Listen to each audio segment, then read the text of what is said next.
இந்த கூனி மீன் தொக்கு போடுறதுக்கு ஒரு வெங்காயம், பெரிய வெங்காயம் கட் பண்ணி வச்சுருக்கு. 2 தக்காளி கட் பண்ணணும். காஞ்ச வத்தல், கடுகு, ஜீரகம், தேவையான அளவு எண்ணெய், உப்பு, மீன் மசாலா ஒரு கரண்டி சேர்க்கணும். இப்போ இதை வதக்கிறதுக்காக வேண்டி எண்ணெய் சேர்த்துருக்காங்க கடாயில் தேவையான அளவுக்கு. இதில் மண் இருக்கும், அதனால் இதை கொஞ்சம் வெந்நி போட்டு அதில் தட்டி அரிச்சாச்சுன்னா நல்லா ஆயிரும். தண்ணி கொதிக்கட்டும், மீன் அதில் போட்டு எடுத்துருவோம். தண்ணி கொதிச்சுட்டு இப்போ இதை போட்டு ஆஃப் பண்ணிடுங்க. இதில் இருக்க மண்ணெல்லாம் இதாகிடும். மண் இருந்துச்சுன்னா கம்ப்ளீட்டாக இதாகிடும்.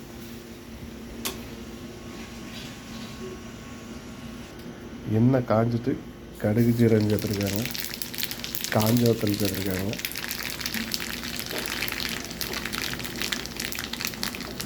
அது கூட பூண்டு சேர்த்துருக்காங்க.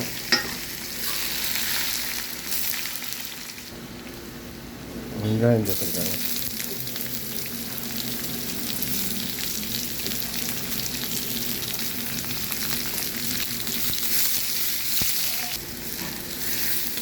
வதங்கட்டும்.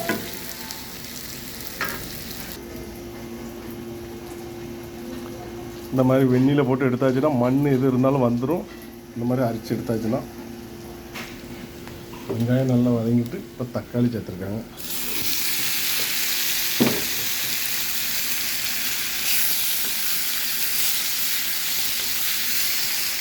கொஞ்சம் இந்த தக்காளி வெங்காயத்துக்கு கொஞ்சம் உப்பு சேர்த்துருக்காங்க.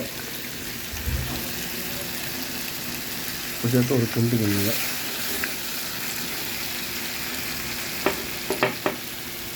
கொஞ்சம் மஞ்சள் பொடி சேர்த்துருக்காங்க.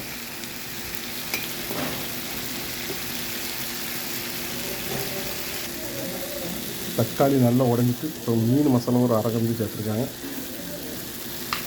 ஒரு கிண்டு கிண்டிருக்காங்க. கழுவி வச்சுருக்க மீன் சேர்த்துருக்காங்க.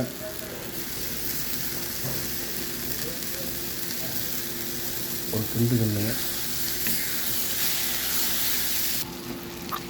மீன் தொக்கு ரெடி ஆகிட்டு இந்த மாதிரி வச்சு சாப்பிடுங்க, நல்லா டேஸ்ட்டாக இருக்கும். மல்லி இலை தூவி ஆஃப் பண்ண வேண்டியதுதான். எல்லோரும் சேனலை பார்த்துட்டு சப்ஸ்கிரைப் பண்ணுங்கள். சாந்தா சமையல் மீன் தொக்கு.